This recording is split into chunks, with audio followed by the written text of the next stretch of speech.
Patrick Mahomes beginning the quest for the Lombardi Trophy ×2, trying to be the first quarterback to lead his franchise to back-to-back Super Bowl victories for the first time since that guy wearing a Bucs number 12 over there on the left led the Patriots to wins in Super Bowl 38 and 39. And with that, we say hello and welcome to NFL Game Day Kickoff presented by EA Sports Madden NFL 21. I am Rhett Lewis here with a couple of guys sporting a combined 20 games of season opening experience. David Carr, Maurice Jones-Drew, fellas, so glad to be here with you. And while it is a celebration tonight, fellas, there is no denying that we live in a world full of division and uncertainty on so many levels.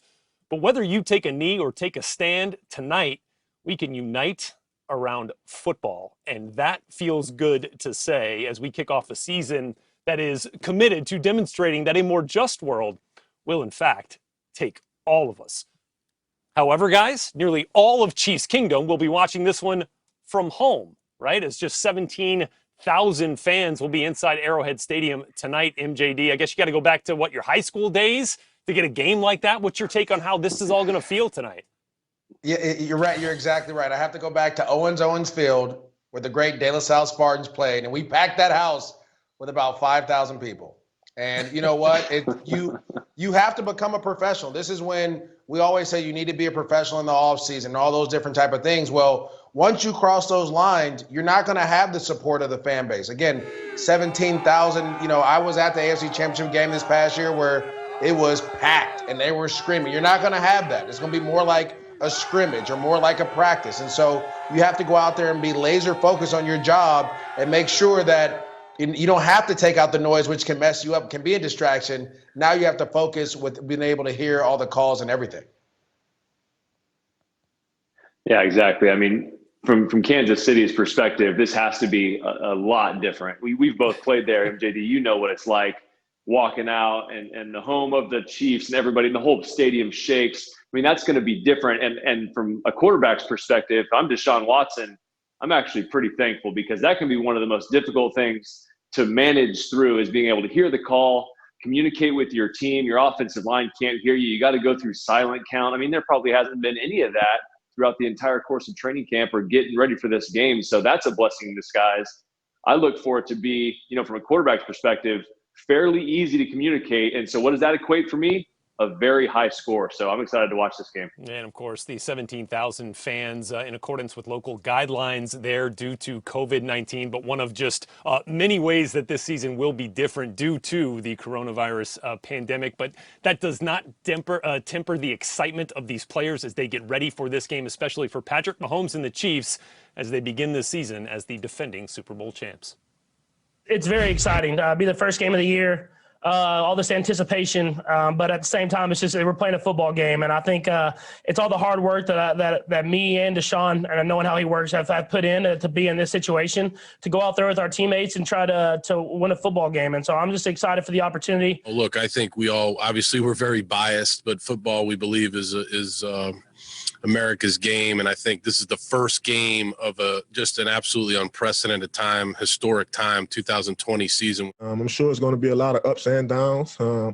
Pretty sure Deshaun Watson and his team are going to make some big plays, and we can't get down, especially as a defense. We got to keep playing, we got to keep rallying, but I'm looking forward to it. Two great teams that's going out there and competing, and we both want to, go out there and win. We both want to go out there and dominate. We both got to take, care of our opportunities whenever the opportunities come. So, like I said before, two great teams going head to head, and, we're looking forward to it. Take it right back to Kansas City right now outside Arrowhead Stadium where Jeffrey Chadia is with us today on NFL Game Day Kickoff amidst the rain. Jeff, so glad to have you here with us. Jeff, this season opener for the Chiefs, unlike any they've had in some 50 years as they begin this season as the defending Super Bowl champs. How are they handling the emotions of it all? Well, they're trying to do their best to manage those emotions, Rhett. Obviously, they've gotten their rings already. 2 weeks ago, they raised the flag in the stadium at a practice. They'll raise another banner tonight. But they understand that if they want to run it back, this can't be about looking back. Patrick Mahomes and Frank Clark both said last year was great, but it was last year. This is a new team with new challenges. That starts tonight with the Houston Texans. They don't want to get caught up in too much of this.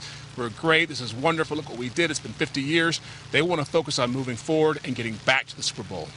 No question about it. And as you look at the major concern for the Chiefs as they try to defend a very potent Texans offense led by another quarterback who was just recently paid handsomely in Deshaun Watson, what are they saying is their biggest challenge defensively tonight?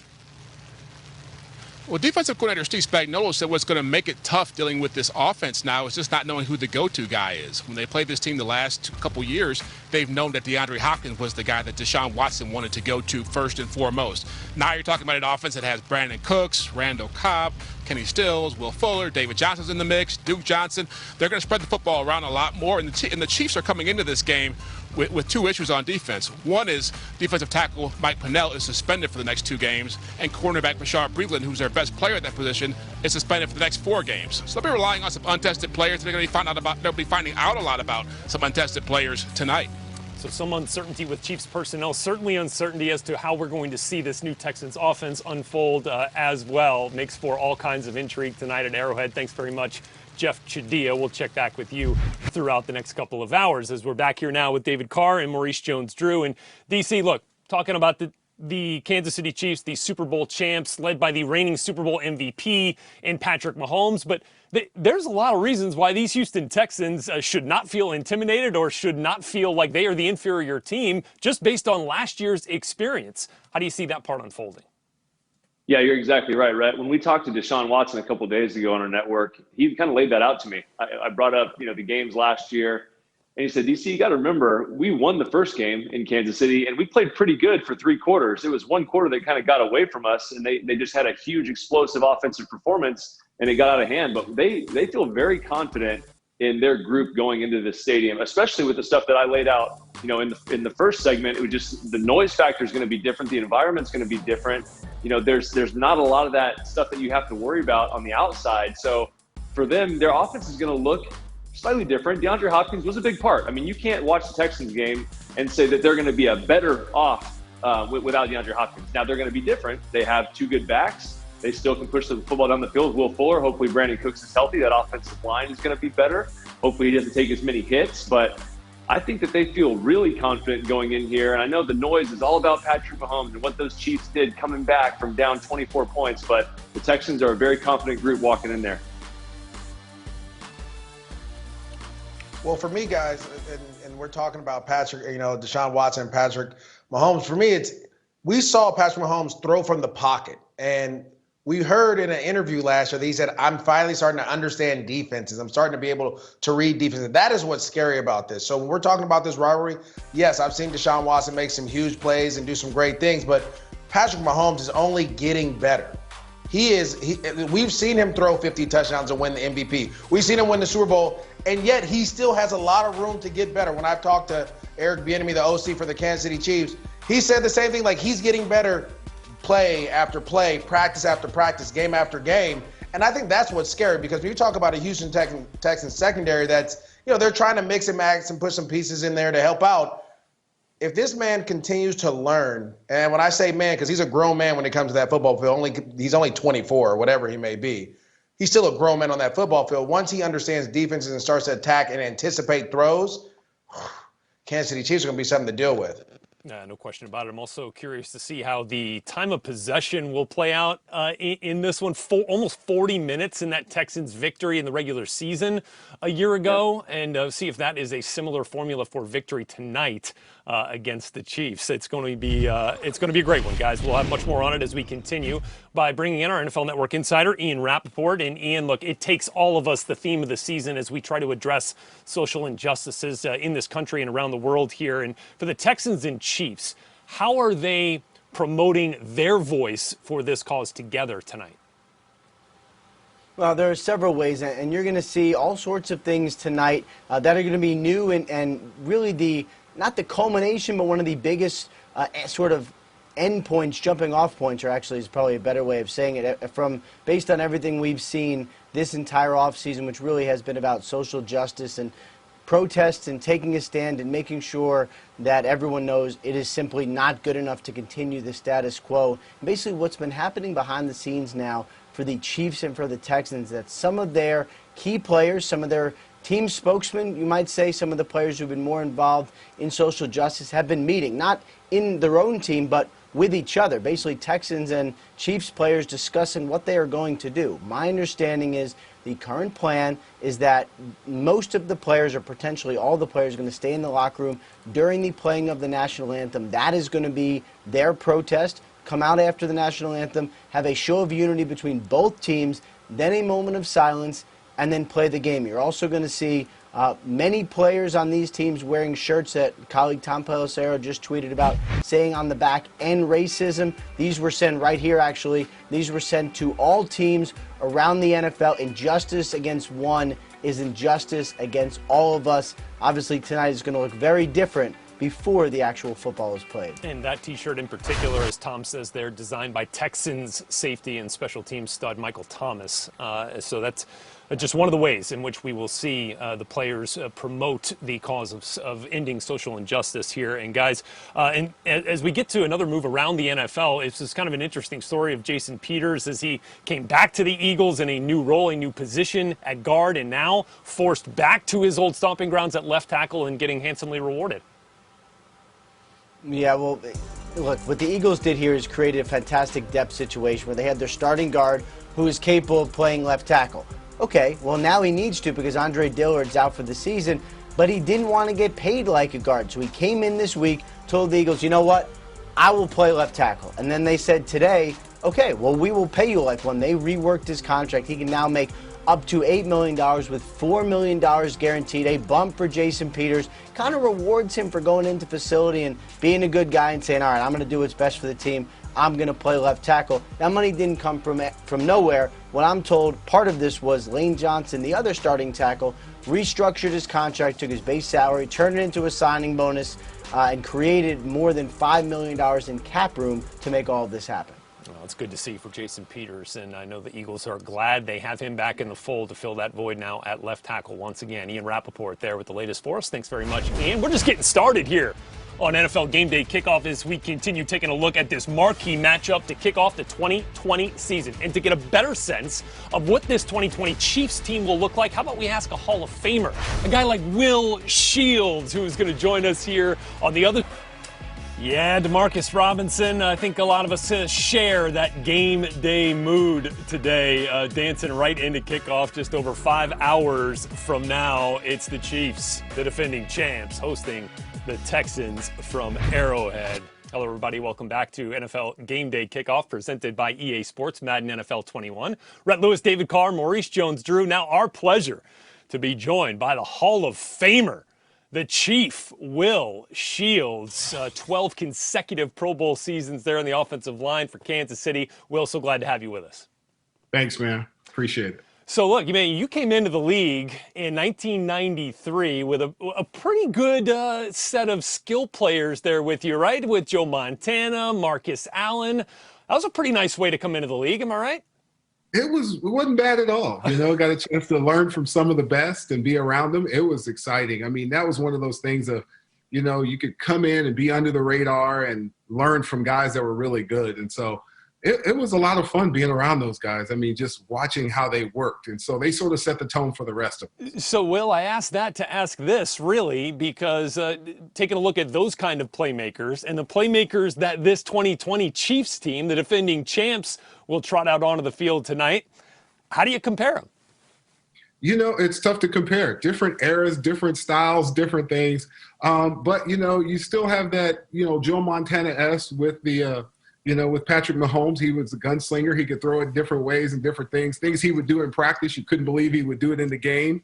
And I've heard the same things about Patrick Mahomes. They were like, oh, you got to see this kid. You got to see what he can do.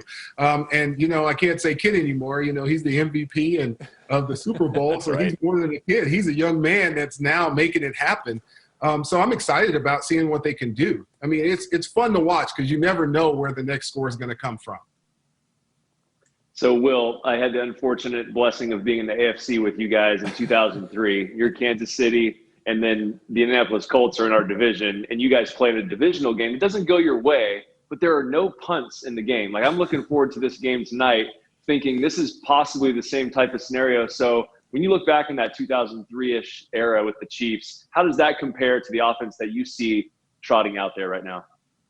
Well, I think it's similar. It's one of those things that every time they touch the field, they sort of say, we can score, we can put points on the board. And it's one of those things that's scary to know what kind of guys you have around you, that any guy at any given time can break the game open and you can score on any time. So I think it's going to be fun, especially tonight, to see what happens having such dynamic offenses on both sides of the ball. It might be that point of, the first defense that gets a stop makes a big difference in the game. Yeah. But I think that's what's going to be a lot of fun about it. Yeah, Will, in that same season, Priest Holmes broke the touchdown record. You obviously you blocked for him there. What was that like? And then do you notice any similarities from Priest Holmes to Clyde Edwards-Helaire, who's now our only first-round running back in the draft? I'm sorry. I'm excited about it. I think when you get a guy that's dynamic and you're trying to see how he fits, you want to see how he fits into everything. And of course, they're saying, hey, it's a bigger league. There's faster, bigger, stronger. But it still comes down. It's football. He's been playing football for a long time, and watching him play at a high level, you expect to see big things from him. But the greatest thing about it is that he doesn't have to be the man. And that's what makes it really cool. He can work his way into it.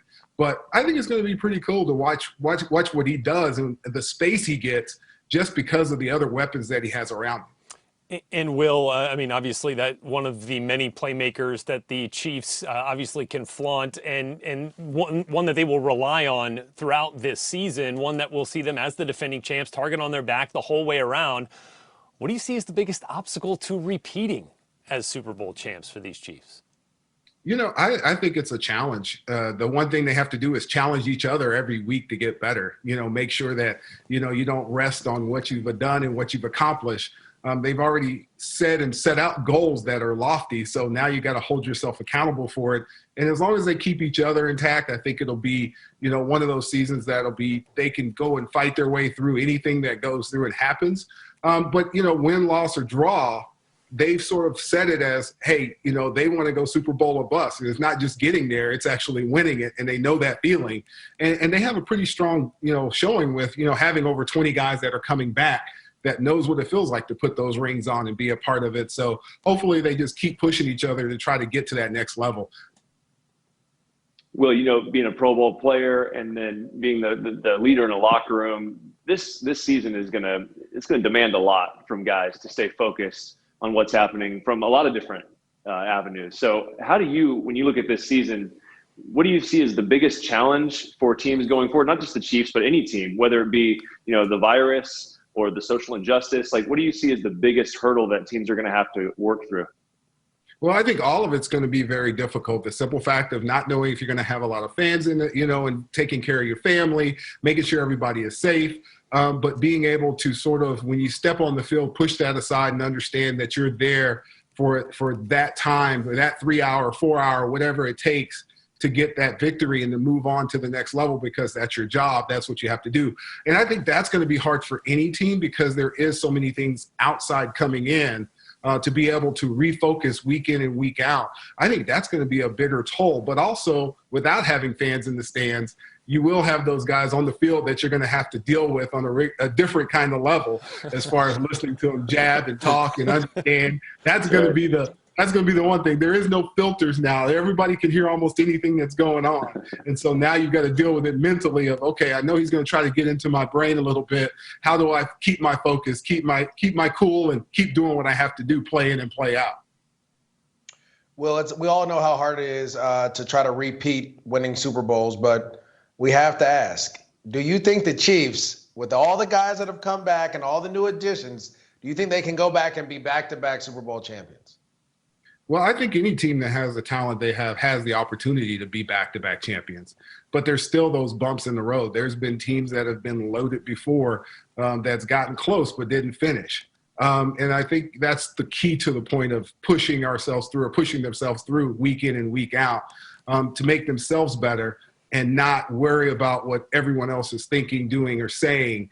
And as long as they hold the course going forward and believe in what they can do, yeah, I think they have an opportunity to pull off, a back-to-back Super Bowl. It's one of those things that's rare and tough to do.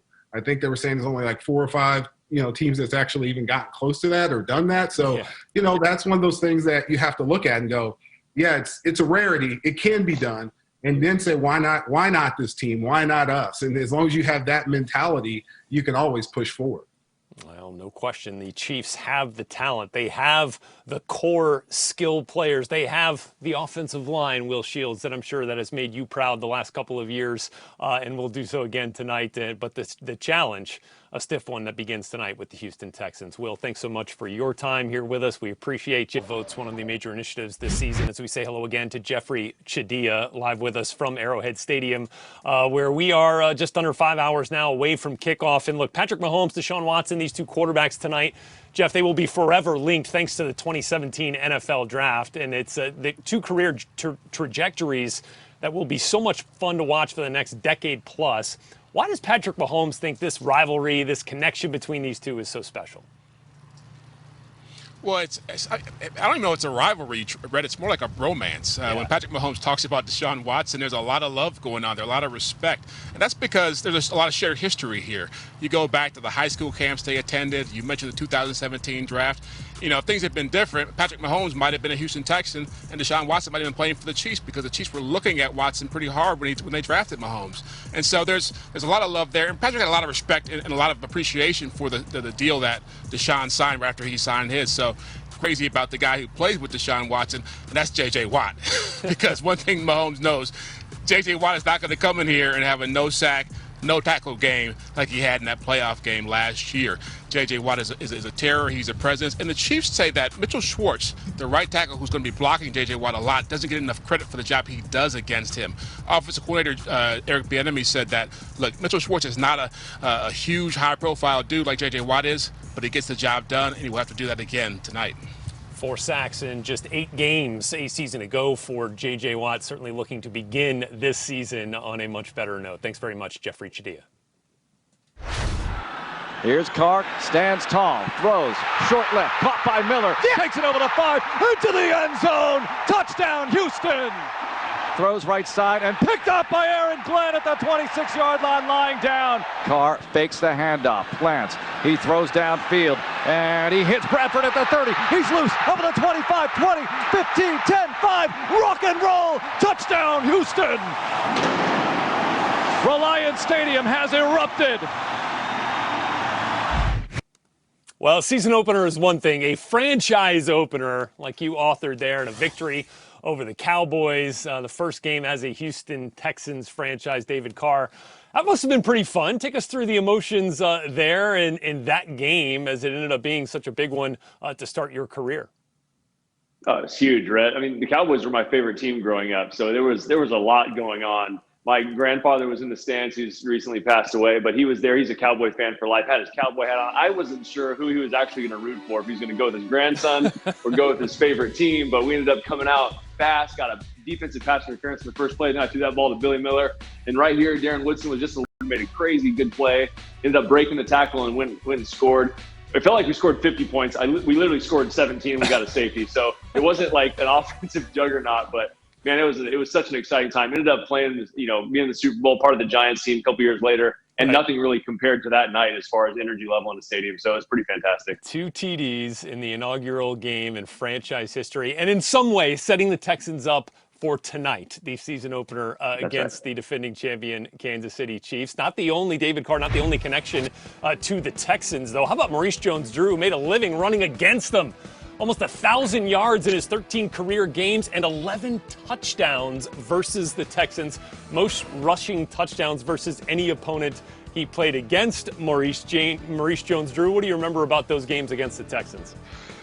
They were some great battles. Matt Schaub, who's still playing, Andre Johnson. We knew we had to try to score points against those guys and try to keep them off the field, something the Houston Texans are going to try to do to the Kansas City Chiefs. They were some great games, though, some great battles. You see J.J. Watt there.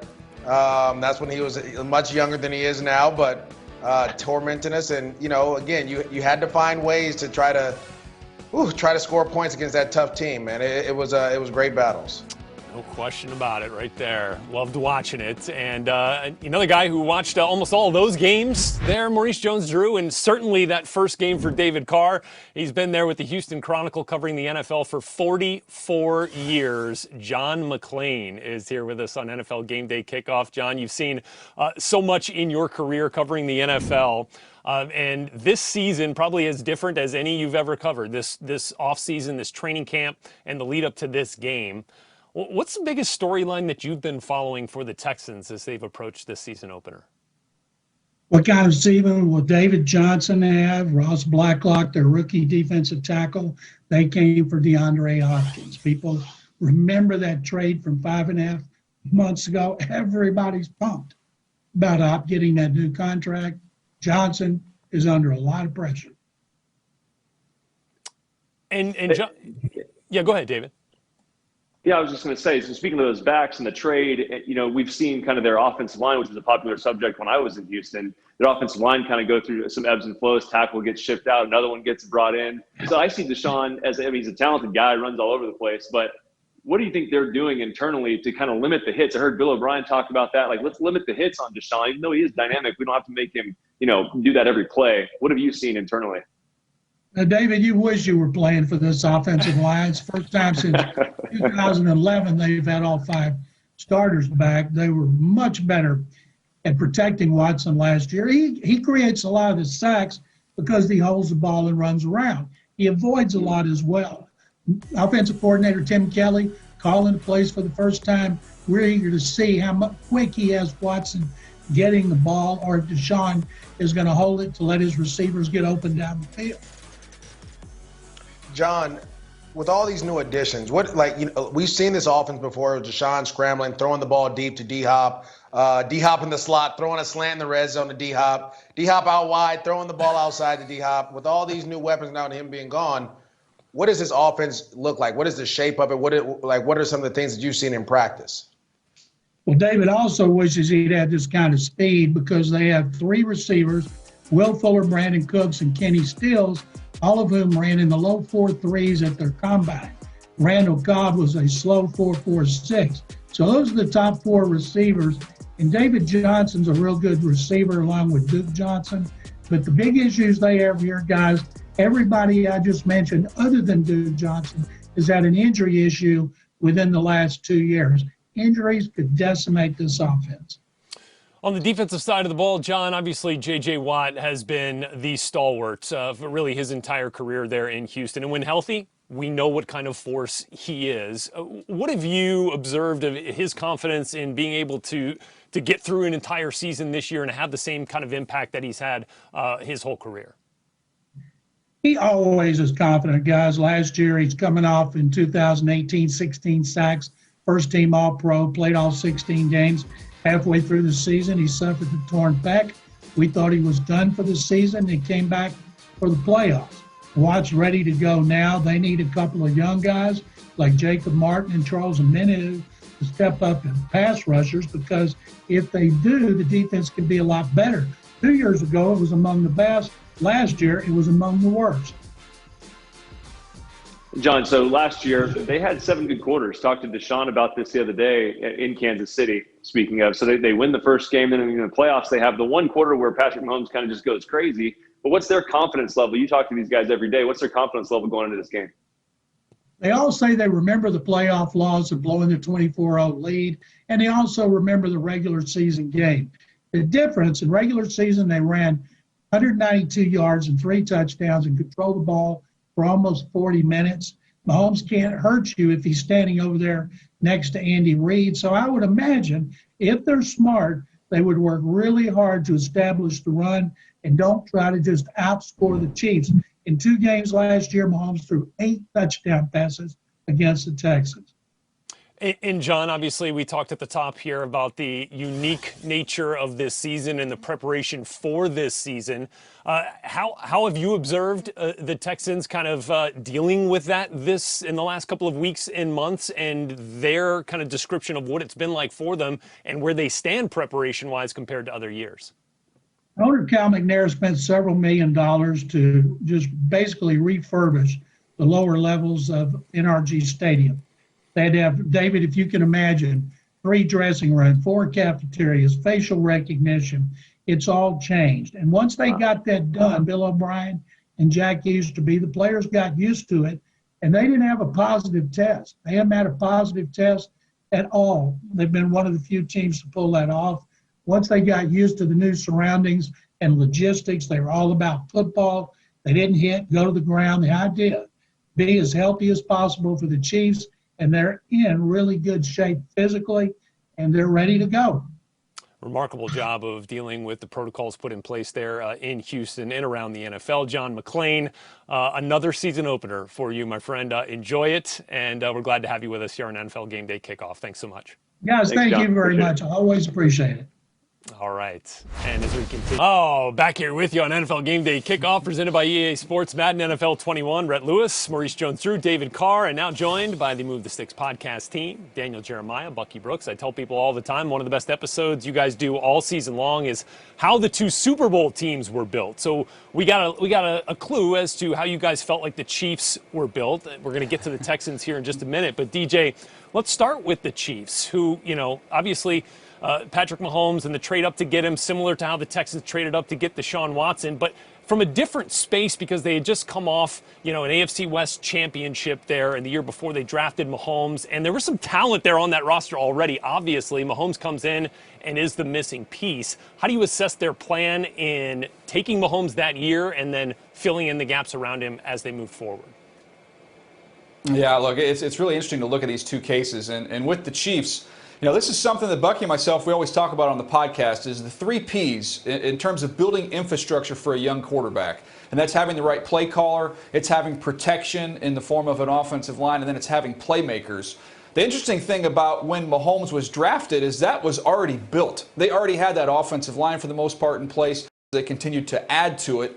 But then they also had the playmaker, or the play caller there in Andy Reid. So their formula after getting Patrick Mahomes was really not so much focused on the offensive side of the ball, but more on the defensive side of the ball. You have a team that can score a bunch of points and can be explosive offensively. Defensively, let's get guys that can rush the passer. They did that in trading a 1 and a 2 for Frank Clark. That gave them that elite edge rusher to put next to Chris Jones on the inside, who's a dynamic player. And then you go out and you sign Tyrann Mathieu as a free agent, which was 3 years, $42 million. So those were the 2 big additions to kind of build that support system around Mahomes. And then Juan Thornhill, some of these other pieces that they've brought in have helped as well. But that was unique because the offense was pretty much built before he got there. Yeah, DJ, that's an interesting point that you bring up as far as defensively, because I also noticed something defensively that wasn't necessarily player-driven, but it was coach-driven.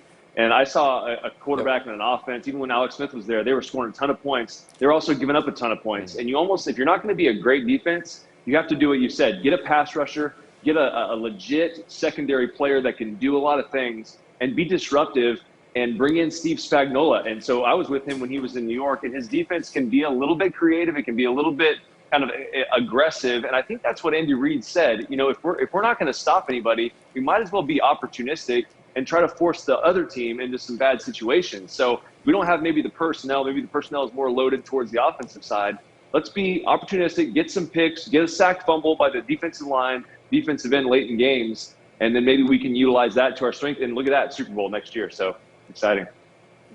Yeah, the crazy thing is, Dave, they've already won the Super Bowl, right? And now I feel like the Sunday is done, and Clyde Edwards-Helaire is going to be that little cherry on top of the Sunday that I think Chiefs fans are going to really enjoy watching this year. Yep.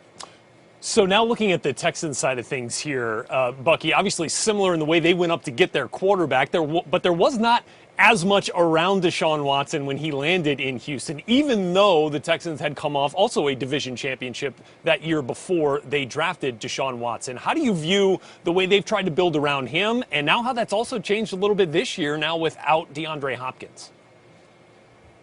So it's funny because DJ talked about the 3 Ps. He talked about the playmaker, the protection, and then also being able to make sure that you have the right play caller. Well, when you look at the Houston Texans, what they've done is they've done a job of plugging and playing in these situations. So they couldn't get it right through the draft. So what they've done is they've used the trade market to fill in those pieces. So they needed protection. So they go and trade for Laramie Tunsil. They need more playmakers. They go and trade for Brandon Cooks. They also go and get Randall Cobb as a free agent and make another trade for David Johnson. So now he has the protection, he has the playmakers, and in the final change, they elevate Tim Kelly to let him be the play caller. Now, we don't know what this offense is going to look like, but I'm pretty sure it's going to be a little more balanced than it's been. Before, it was all DeAndre Hopkins. He did everything. Well, now you have more playmakers around Deshaun Watson. You now enable him to be the pass-first point guard. I think addition by subtraction is actually going to help the Texans be a more formidable team in 2020. Well, Bucky, I have to say this too. You have to understand, when you get a talent like Deshaun Watson, you just can't put him into a pro-style offense. And that's what I love what the Houston Texans did. They were like, listen, we have a guy who's come out of a spread offense, the Clemson, this run and shoot, the read option, all things. So we're going to implement that and make sure that he's comfortable. Those 3 Ps are right. But the other part is you have to build around your player's strength, your quarterback's strength. And so we've seen Andy Reid do it with the Chiefs. And now let me tell you what the Texans have done. They have gone to a spread, wide-open offense with a lot of speed. What do we see that? We see that in college. If you look at Clemson now, that's the same thing you're going to see there. A lot of speed, guys running around. And so, yes, it may be addition by subtraction, but I think this is going to boost Deshaun Watson and his ability to win that MVP race if he can go out there and win without his big weapon on the outside. And DJ, back to you here, because now that both teams have paid their quarterbacks, Chiefs got a Super Bowl while Mahomes was on the rookie deal, but now they've paid him. Now that both teams have paid their QBs, explain to us here the importance and the pressure that's going to be on these scouts and these talent evaluators to keep the pipeline going outside of those core players in those later rounds of the draft to try to find some quality starters to fill out the rest of that roster. Yeah, it's a great point. You've got to find cheap starters, and really the best place to do that is in the second, third round. You've got a good chance to find a starter, and hopefully you get an impactful player. And you look at both these rosters, you look at Chiefs getting a guy like Mecole Hardman. That's a great fit. He's a young player that's going to provide tremendous value at a very small cost. You look at Zach Cunningham, who just got paid, a player outside the first round, did the same thing for several years for the Texans. That's the pressure on that personnel department going forward. But, Rhett, I want to add one thing here. We've talked about the 3 Ps. When it comes to hosts, there's only 2 Ps. It's being pressed and it's being pretty. And, my friend, you have aced both of those Ps today. I think that's the nicest thing you've ever said about me. Thanks very much, DJ. Glad to know that that I can build the host franchise over here with your approval. DJ, Bucky, thanks for spending some time with us. Look forward to joining you guys on Monday. Go, defeating the Chiefs in the regular season, coming close in the postseason as we say hello and welcome once again another live hour of NFL Game Day Kickoff presented by EA Sports Madden NFL 21. I am Rhett Lewis here with my guys, Maurice Jones-Drew and David Carr. And look, guys, I don't know if Bill Parcells would appreciate it, but this is why you do all the daily testing, why you follow all the protocols. This is why you have the ramp-up period for nights like tonight, where there will be 17,000 fans in attendance at Arrowhead Stadium, some 60,000 shy of capacity due to COVID-19. And MJD, while there is so much excitement surrounding this game and this opener, it's going to feel a little bit different for some of these guys. What's your take on that? Well, Red, this reminds me of a time once when I was in college and I was at the great UCLA, University of California, Los Angeles, and we were practicing because we're going to go up to Stanford and play in the old farm, not the new stadium, the old stadium. I want to say it held like 70,000. So all this crowd noise we're practicing against and all these things are going on and we're amped up and we get up there and only like 15,000 show up. And I want to say 10,000 were Bruin fans, okay? Oh, boy. And literally, I could hear our quarterback, like his checks. I could hear everything. And it caught me off guard because all week we practice. We're creatures of habit. We practice against crowd noise, all these different things. We had to make an adjustment. We ended up winning that game in overtime. They called us the Cardiac Kids because we won like 7 overtime or comeback wins that year. But it's going to be different. So the first couple of plays, or maybe the first quarter is going to be a little different, and then guys are going to settle in. And once they settle in, I believe whichever the first team that settles in, that's going to be the team that wins. You don't hide your disdain for the Cardinals at all, do you? It's just right there. Yeah, you don't even. It is going to be different. It only took an hour to get our first UCLA mention. I don't like any other college but the Bruins. I mean, let's be honest. No, that's how it should be. That's how it should be. I mean, in reality. But you're right, though. I mean, this is going to be so strange. From an offensive perspective, I'm so excited because there's going to be an incredible amount of points scored, not just in this game. I think throughout the entire year, if it's like this and you go on the road, you think about all the work that you have to do and think about all the work that I had to do when we were playing. in preparing for silent count, not being able to hear, hand signals. What if the headset goes out? If the headset goes out now, your coach can just yell you to play. I mean, it's to that point. So I think this is gonna change the game. It's gonna be exciting to watch. There's gonna be a ton of points. God bless the defenses. That's all I can say. And you know what? God bless the defense. You're right about that, David Carr. And Will Shields talked about how the players might be hearing a little bit more of that chirping going on back and forth now that there won't be as much crowd noise. I know Maurice Jones-Drew would have appreciated that aspect of it back in your playing days, my friend. But these guys are so excited to kick off this game here tonight. Let's hear from them in their words. It's very exciting. Be the first game of the year. All this anticipation, but at the same time, it's just we're playing a football game, and I think it's all the hard work that me and Deshaun, and knowing how he works, have put in to be in this situation, to go out there with our teammates and try to win a football game. And so I'm just excited for the opportunity. Look, I think we all obviously we're very biased, but football we believe is America's game, and I think this is the first game of just an absolutely unprecedented time, historic time, 2020 season. I'm sure it's going to be a lot of ups and downs. Pretty sure Deshaun Watson and his team are going to make some big plays, and we can't get down, especially as a defense. We got to keep playing, we got to keep rallying, but I'm looking forward to it. Two great teams that's going out there and competing, and we both want to, go out there and win. We both want to go out there and dominate.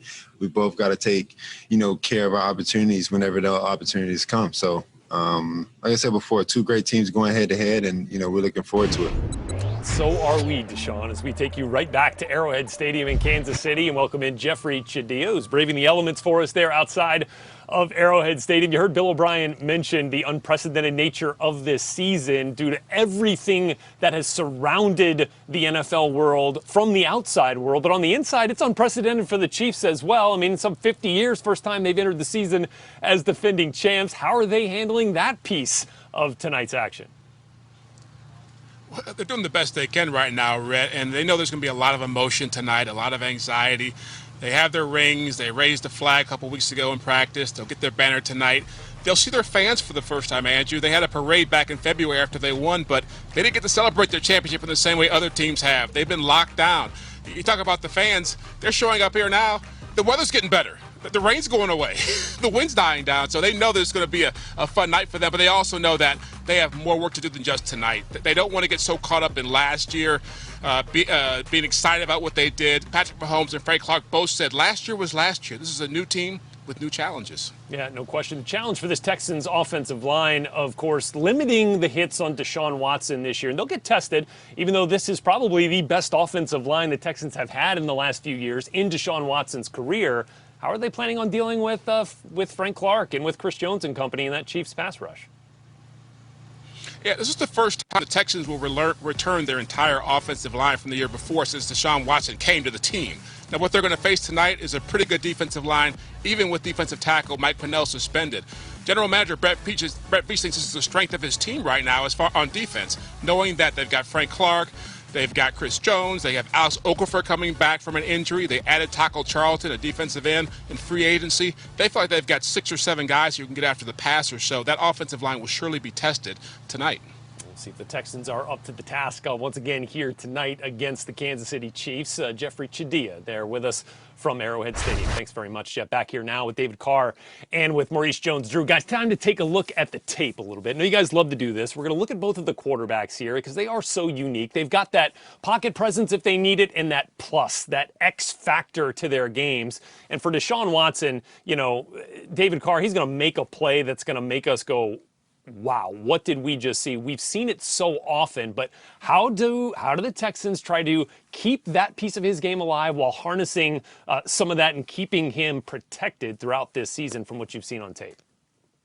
Yeah, you just got to be smart about it. You know that you have a guy that has incredible ability after the play is broken down. And in this first tape, I'll show you, he has this. He has 2 guys running at him from the side. This is an overtime against the Buffalo Bills. If you get sacked here, it's probably 3rd and 20, and you got to punt, and you got to give it back to him, and you might lose the football game. But you have Deshaun Watson. Guy's free off the edge. Maybe you should have got rid of it. Maybe you should have found a way out. He still finds a way out. Buys time, hits his running back, ends up picking up like 30 yards and puts him in position to win the football game. So you know that he's able to do this, but you can't just survive off of this. I mean, because first of all, there's a lot of guys at the line of scrimmage. Who's coming, who's not, I don't know. They don't slide out to the nickel. That's a free shot on your franchise quarterback who you just inked to a huge deal. If I'm Bill O'Brien, I'm very concerned about plays like that. Not because he can't make them, because I don't want him to. So now you bring Tim Kelly, you make him the OC. Let's get in some more of these sets. Now you got the guys that can burn down the field. Let's use play action. Look at how clean this pocket is. Now you've moved the pocket. You've let him extend the play, bought some time for Will Fuller to move himself down the field. Incredibly accurate throw on the money down the field. I mean, that's the kind of stuff you want, where you have a clean pocket, establish that run game. John McClain talked about how good the offensive line is now. So let's utilize that with Duke Johnson and David Johnson. When they went into Kansas City last year in the regular season, they ran the football very effectively and kept Pat Mahomes on the sideline. So you have to beat the Chiefs if you want to be a Super Bowl champion. So you already have the formula. Let's dial in some more of that and not make Deshaun be our hero every play. Certainly no shortage of that QB magic on the other sideline tonight with Patrick Mahomes, MJD. He's got the arm talent that nobody else in this league does. But he's also got that leadership quality, as you've seen. He doesn't ask anybody to do something that he doesn't already do himself. And I love watching that unfold. How have you seen that take shape on tape? You know, Rhett, it's so funny to see the game from a quarterback's point of view, right? It's just like it's here, there, boom. I'm going to show you how you see it from everyone else's. You guys ready for this? Let's roll the tape, all right? This is the thing about Patrick Mahomes, all right? We got him here. He's going to find ways to make plays happen. This is in the AFC Championship game. All of a sudden, he feels a little bit of pressure. He just rolls around. And we always talk about dropping the bread into the bread basket. Now, you have Sammy Watkins running around. You see that basket right there? How many? Look, boom, nice. Give it to your playmaker. Let him make plays. That is the natural ability, the arm talent you were talking about. Now, here comes the leadership in the Super Bowl. Quarterbacks are going to ask you to do a lot of things. But when the train is on the tracks, you get out of the way. I don't care what linebacker it is. I don't care what safety it is. He drops his shoulder on a linebacker because he wants to show, look, I will do what I ask you to do. I ask you running backs to go in there and you fit that guy up in the A-gap. I ask you offensive linemen to do this. I ask you receivers to go across the middle. I'm going to sacrifice my body. That's the leadership that we're talking about. Again, you got to remember, I played Madden 21 all the time. So it's just like I had to give you a little bit extra. Thank you. David, you were on the show, actually, when I beat you a couple years back. You're going to bring that up? It was like 10 years ago, man. Let's just relax. I'm just saying. Okay. Come on, MJD. It's really good as your last game. David took enough hits in his career, all right? He doesn't need that extra from you. I'm still taking them. I'm still right here, just taking them in a suit. My guy. Unbelievable. But MJD, to that point that you mentioned about, the leadership quotient of him, sacrificing himself to get it done and asking the same of his teammates there, the energy that gives the team. I mean, you can quantify that. We've seen it in a game, haven't we? Well, yeah, exactly. And that's what happened in the Super Bowl. That is what literally happened. There was a play before that I want to say he scrambled and ran over a DB. And then all of a sudden, here come the Chiefs. And they scored. They outscored the San Francisco 49ers, who was the top rushing team in the league, in the fourth quarter to win the Super Bowl. David, you know this as much as anyone else. When a quarterback is willing to sacrifice his body, that energizes everyone. The coaches, the trainers, the players, everybody gets excited because the guy that's supposed to be protected is willing to do whatever it takes to win the game. You just don't want to see it too much. Yeah, no, you're right. You don't want to see it too much, but there's not a play that I've ever made that has been more energizing to the defensive side of the team than when a quarterback runs. Right. You pick up a first down, you put your body on the line because, like you said, MJD, everyone's always taught to protect you, but then when you finally extend yourself out, jump for a first down, everybody's morale boosts up. Well, no question that both of these quarterbacks are energy givers in their own way. Deshaun Watson, Patrick Mahomes, going to be a show tonight. Let's get to our NFL Network insider, Ian Rappaport, now, because, look, both of these quarterbacks are doing their part. Both of these teams are doing their part to further the cause of social justice, as the NFL has made that such a priority this offseason and this season as we kick off tonight. How are the Chiefs and Texans promoting and amplifying their voice together tonight?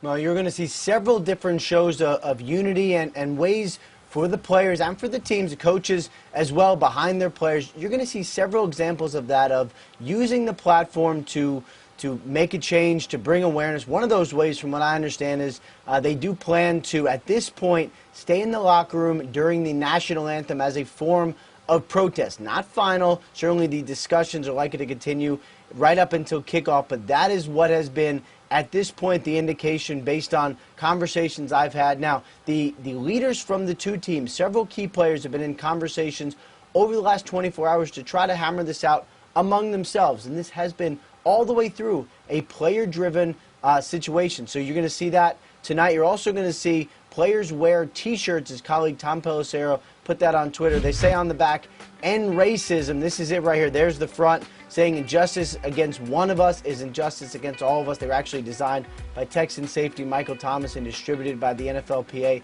Another way for NFL players to get their voices heard in what should be certainly a different scene tonight. There's also going to be a moment of silence before the game and a show of unity between both of these teams. And another instance in which Michael Thomas himself has been such a key voice for the players in this movement. On the field for the Philadelphia Eagles, they knew they were going to have Jason Peters back in the fold on their offensive line. They did not know that it was going to eventually come at left tackle, but now they're compensating him for it. What's the latest there? Yeah, they didn't want it to be at left tackle. They wanted Jason Peters to come in, continue his Hall of Fame career at guard, and have first-rounder Andre Dillard be their starting left tackle. Then Dillard went down with an injury. He is out for the season. And Peters has been one of the more business-minded players over the course of his very long career. He wanted to be paid like a left tackle. So he hung out. He played guard, waiting to get paid. And then he went in this week and said, you know what, just for the betterment of the team, I'm going to play left tackle. Today, the Eagles rewarded and they raised his contract a couple $1 million, gave him $4 million guaranteed. It's now worth a max of $8 million, a little better there. Meanwhile, teammate Lane Johnson on the other side of the line restructured his contract to give the Philadelphia Eagles a little cap room to make it happen. All right, Ian Rappaport there with the latest around the league. Thanks very much, Ian. Appreciate those insights as we get closer. As we welcome you back to NFL Game Day Kickoff presented by EA Sports Madden NFL 21. Rhett Lewis here with the first overall pick in the 2002 draft, David Carr, and the 50th overall pick, teammates from 02 to 06 with the Houston Texans offensive lineman Chester Pitts is with us here. What's going on, man? What's up, fellas? Y'all doing all right? Man, what's up, man? You see the resolution in that video? It was low, like really low res. I mean, my kids roast me every time that stuff comes on. They're like, "Dad, did you play? When did you play?" I'm like, "It's fine. It was the TV's fault." Was that in the 1800s? Like, that's how old it looked. Golly. Like, you guys are talking about the resolution. I'm looking at the suits over here going, hold all on right, a second. relax. You know, I mean, relax a little bit. The suits were what it was. So, tell him, Chester. So, look, Chester, here's the... Look at... all right, look, we're going to show the suit again just because let's laugh at David's suit. First of all, look at Tagliabue just grabbing my hat. I mean, he would not keep his hands off my head. I don't know what was up. He did not like the shadow or something. He was kind of aggressive. What was going on? He right? was kind of aggressive, DC. He was a little physical on the bill of your hat. He was definitely a little physical with the, I mean, he was like, yeah. It was like he was trying to show you that in the pre-draft meeting. Yeah, it's exactly what he was doing. It's a power move, totally power move. So it's good to see you, man. Chester, I'm glad that you're here because, as you can tell, David is still taking hits, man. He needs some protection over here. It's nonstop. You know I got you back, DC. Like, whatever it takes. You always have. Sometimes you got to get a holding penalty. Sometimes, you got to tackle a guy. But you got to do what you got to do to take care of your quarterback. It be like that sometimes. Chester, you got to get Chester it done. is always the guy in the huddle. He knew. He was like, you know what? I'm gonna hold him. If I gotta hold him, I'm gonna hold him. And like he was the only one. Like out of all the guys. For the record, that was not me that just got beat right there. I didn't mean to cut you off. No, it wasn't. For the record, that was not me that got beat on film right there. I want that to be recognized and known. I don't know that you ever got beat, honestly, between all the 48 linemen that I had at that time. I don't think that you were ever the one that got beat. Remember, it was just like they would just rotate guys through. It was just like, but Chester's gonna stay. Everybody else. Let's just Wasn't keep it it going. crazy? It seemed like every week I was giving calls to another guy like, oh, who are you? Oh, yeah, every week. But then you're the young guy, man, too. Yeah, and you were the young guy, and they're like asking, like, Chester, you got to tell the left tackle what to do. We just pulled him off the street. And you're like, bro, killing me. I was just an Aztec. What do you want from me right now? I didn't even play high school football. What do you want me to do? Hey, got it done, great, man. You did great. You did great.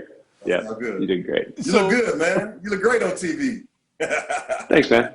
I appreciate it. Well, Chester, the Texans offensive line presently is they have the task in front of them of keeping Deshaun Watson from looking good and from not taking as many hits as he's taken in the last couple of seasons, and limiting them. Of course, it's partly on the quarterback, as DC will tell you as well. But what do you think about this Texans offensive line? Probably the best that Deshaun Watson has played with in his career. Is that your thinking? That was actually what I was going to say. The by far the most talent, and with a little bit of time under their belts, communicating, gelling, and then of course when you bring in a guy like a Laramie Tunsil, who is the perennial Pro Bowl. He's a guy that's going to last in the league 10, 12 years, and he's a heck of a football player. When you can bring in a guy like that after you lose a guy like Dwayne Brown to finally solidify your line, you can really get things going. And ultimately, at the end of the day, the franchise hinges on keeping number 4 clean. If you keep Deshaun Watson clean, he's going to do great things for you on the field.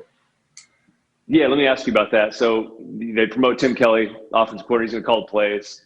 What do you see, like, as far as this offense? Because they went into Kansas City the first game in the regular season last year, ran the football effectively, and then got out of there with a W. And things changed in that playoff game a little bit, kind of got out of hand. Pat Mahomes had a big – so how do you see, like, the transition of this offense going? Do you think that it's going to be more of a balanced attack, or less hits on Deshaun, or kind of more of the same? Well, I definitely believe that it's going to be a protection-first system. But also with that, Tim Kelly is really going to, he's had a ton of conversations with Deshaun. And Deshaun has said, look, take the training wheels off. I got this. I can handle this. Let's go. Let me be the quarterback on the field. And there are things that I'm going to see that you don't get to see. Remember how we used to have, we would break the huddle and we would have basically 2 plays we could run with. We would have one called. And then if we got a certain look, we'd be able to change the plays. I got a feeling that's what we're going to see a lot more of this season. We're in the middle of the field's open, depending on coverage, and just with some of the weapons that they have that can make plays and get open, I really see this offense being an offense that Deshaun is in more control of when he has the opportunity to make a play. I like that. Chester, how do you envision David Johnson's impact on this offense? Do you expect to see the 2016 David Johnson that we saw with 2,000 total yards from scrimmage? Is that something that we could expect this year?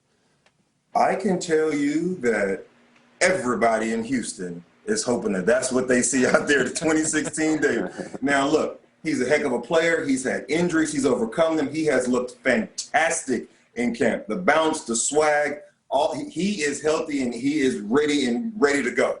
But I think that the coaches are going to be smart, and they're not going to run him through the grinder to get one good season out of a guy. They're going to take care of him. No, he may not put up 2,000, 2,500 crazy yards like that, but I bet you, his yards per carry and his averages are going to be really high. They're going to move him around. They're going to use him out of the backfield, but ultimately spreading the load around, spreading the work around, not putting it all on one player. That's what the Texans are going to do, and ultimately that's why he's going to have a really good season. That's good. We asked Will Shields up in Kansas City about this a little bit earlier, and just having boots on the ground as you do in Houston, you got a good pulse of that team. You talk to these guys regularly. This season is unlike any other. Social injustice with the pandemic, everything that's going on. The players released a video as far as social injustice goes with the Houston Texans. So maybe talk a little bit about that and tell us kind of where their hearts and where their minds are at right now. I really wish I could put on my sunglasses and give you the TO meme of that's my quarterback and say that's my team, because I'm just so absolutely proud of the way the men have come together. Banded together for a cause, the hashtag it takes all of us, all of that together is what's needed and required and necessary in order for us to combat racial inequality. At the end of the day, no one can control how much melanin they have in their body. So that being the factor should never affect the way you're treated or the way you have to live your life. That's what the guys are talking about. So being able to use their platform and use their voices and make sure that they're heard so that other people get into the boat with them, so we're all rowing together for a common cause, and that's equality. Well said. Measure of our hearts is what will win this battle against social injustice, and the Texans and Chiefs certainly doing their part tonight as well. Chester Pitts, thank you so much for having some fun with us here today. And great to see you guys. Enjoy the game tonight, my man. When we come back here on NFL Game Day Kickoff, taking a look at offense in football after this.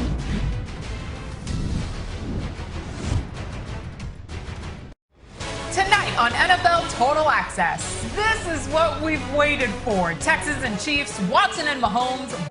Just moments ago, we got off a call with quarterback Tom Brady, and the theme of it was this: the unknown. He said he just realized that he has one more practice before his first game with the Tampa Bay Bucs. And he said going into the opener of every season, the mental side of things has been something he's never really had to worry about. But now with new verbiage and a new system, it is. He said the first quarter, he believes, is going to be a little bit slow, and guys are going to have to get their feet wet and get used to the speed. He also told me that the communication is something they're going to have to continue to work on throughout the entire season. He told me they don't know what they're good at, and they don't know what they're bad at. But he said we're going to have to go out there and try, but we're going to do it during a live game. Now let's go to Didi Kinkabwala with the Ravens. James, we talked to Odell Beckham Jr. earlier today, and the overriding theme of his comments were he's healthy. He said looking back on last season when he quietly slogged through a series of injuries, he doesn't even know how he got through the whole year. He said that simple motion was impossible, that he couldn't even lift up his leg onto a table. Now, this is all in response to a question I asked him about how his connection with Baker Mayfield will be better in this year too. He said, for one, I'll be able to run. He said simply the fact that he can run to the ball should help Baker out. Now, as for this new Kevin Stefanski offense, when he was asked what will the Browns' identity be, he very simply said, it'll be to score points. Now let's go out to Kim Jones, who's with the Jets. Well, Aditi, here in Florham Park, Adam Gase watched practice today and saw a beautiful sight. His offense is as healthy as it's been all of preseason. Brashad Perryman and Denzel Mims, two receivers who should be the Jets starters, were on the practice field. They could definitely be ready to go Sunday in Orchard Park against the Bills. Gase and his team really want to turn the page on last year's offensive performance. Today on Zoom, he called it utterly atrocious. He said all of the stats are terrible. But then he added that this preseason, there's been a lot of growing going on. That includes, of course, quarterback Sam Darnold. And Gase and company hope the results prove it. Kim and Didi, James, thanks very much, guys, as we get back to tonight's opener with the Chiefs and the Texans. Patrick. One of the coolest things when you win the Super Bowl is you get to kind of kick off the next season. You guys be playing the Texans who you played in the playoffs. Is there something you have to be more conscious of when you play against J.J. Watt? Oh, 100%. You have to make sure that you understand where he's at all times, because he's not only a guy that's going to come down and make a sack, but he's going to try to make a game-changing play. I feel like I'm going to be really close if I'm not all the way ready. I think after I take that first hit, JJ knock me down or something like that, I'll be ready to go after that. And now Patrick Mahomes, one of the richest men in professional sports, as we say hello again to David Carr, Maurice Jones-Drew, and our pleasure to welcome in Terez Paylor from Yahoo Sports. And look, Terez, we mentioned the Mahomes contract, one of just a few contracts that the Chiefs have been handing out in the last few months. In addition, Brett Veach is the general manager, Andy Reid is the head coach, also locked up. Take us inside the commitment that it's taken from this franchise to keep this core together and the key pieces that's allowed that to happen. Or they've had to get creative a little bit, right? But I think any team can draw up a plan for how to keep this core together.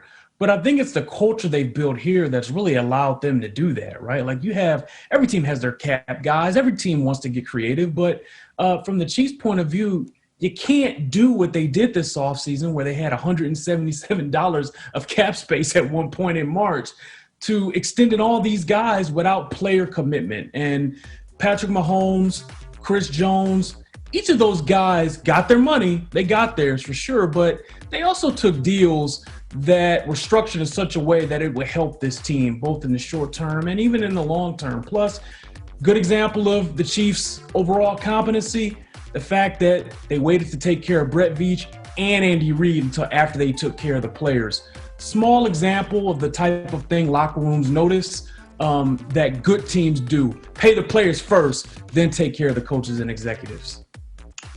Terez, with the first round pick being Clyde Edwards-Helaire, how do you think the Chiefs are going to try to utilize his ability in this first game?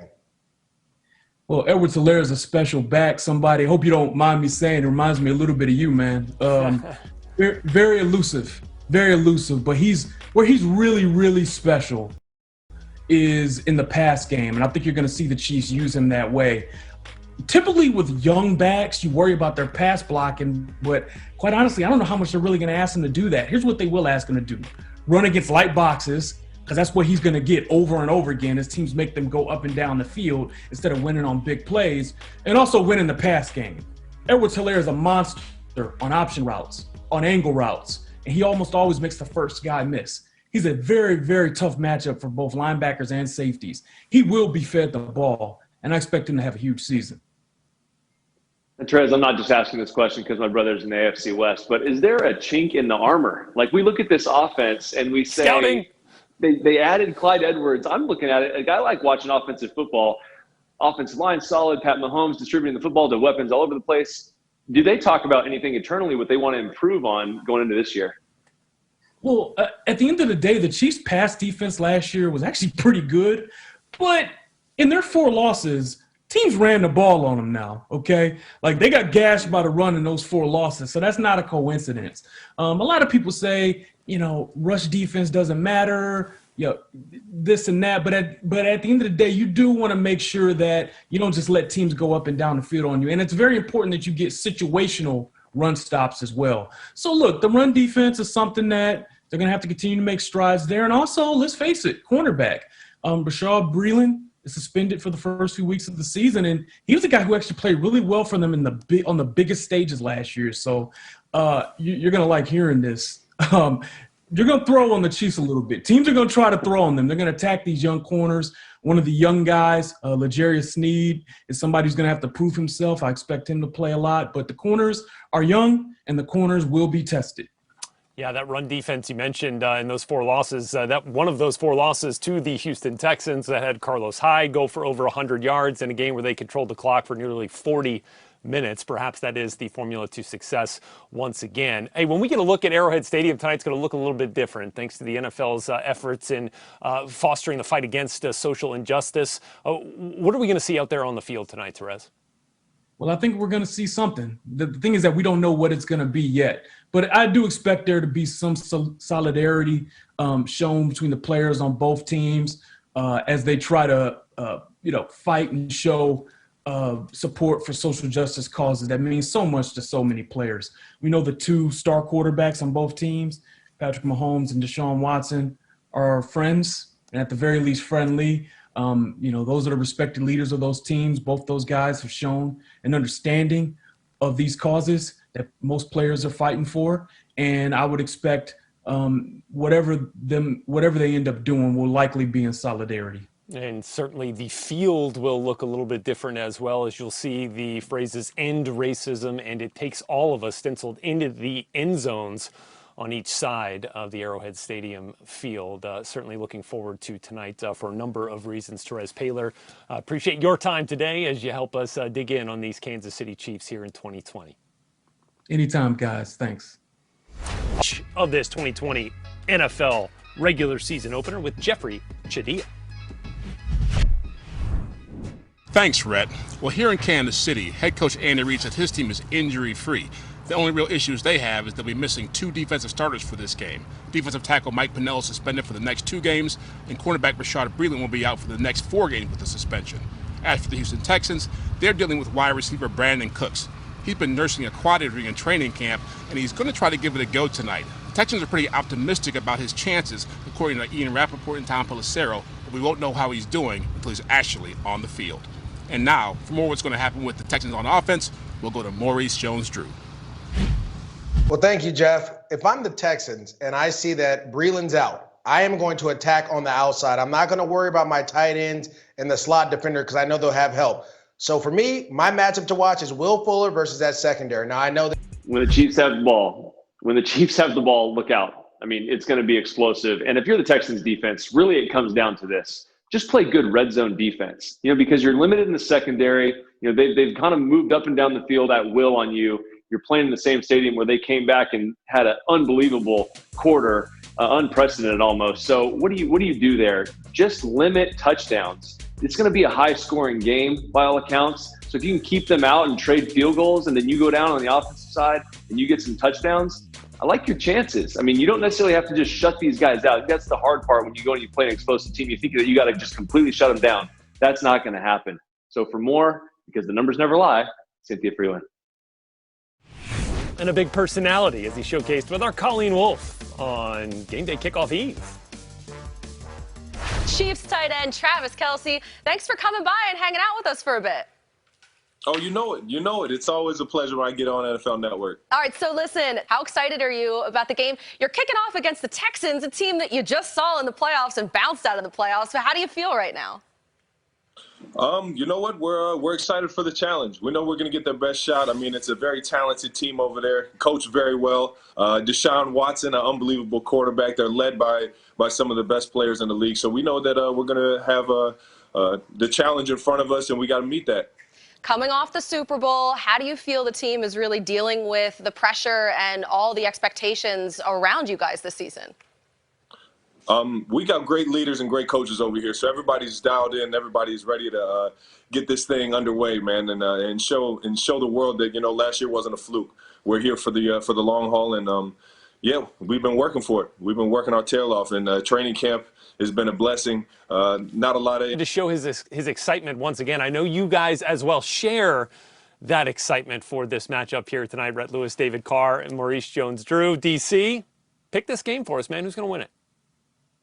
I'm definitely sharing the excitement. I'm really excited. Football's back. I can't tell you. I mean, there's a buzz around my house. Even though it's the Chiefs, we're still pumped to come watch these guys. So I think it's just going to be too much. It's too much on the offensive side. Then you add Clyde Edwards into this mix with the Chiefs, and I just don't know how you stop them other than if you go back a couple segments, maybe just stopping them from scoring touchdowns. Just limit the big plays. But I'm saying Chiefs 42, Texans 38 in an absolute fun football game. I mean, just look at it. I mean, what are you going to do, Rhett? How are you going to cover down these guys? Well, thankfully, I don't have to answer that question. Because I don't know. The Texans do. I mean, it's J.J. Watt. Like, that's the other thing. Like, J.J. Watt could be a guy maybe that could disrupt this thing, but he just hasn't played enough. All right, MJD, you're up. Yeah, first of all, the excitement of that guy, he won the lotto. He's the one of 17,000 to get to see this game live. I would have more energy than anyone there. Kind of sad that I'm not there. The other thing is this, it's 57 degrees. So I have the Chiefs winning 24-17 just because the weather may play a factor. Again, you have that wet ball. Right. They might not have practiced those things. You may have, again, there's a little bit of jitters, but just like David said, like the champ, you have to beat the champ, right? You're only as good as your last game. David played me in Madden. He lost. I won. So in my mind, I'm the champion. Just like the Kansas City Chiefs, their last game they won. Obviously, Houston's last game they lost. We'll see how it goes from there. You know what? Let me be the lone voice of dissent, okay? Because I'll take the Texans tonight. Despite the Brandon Cooks maybe not being 100%, I'm going to say David Johnson gives the Texans that time of possession edge that they got in that Week 6 victory in the regular season last year. Let's see what happens tonight as we got you close to kickoff.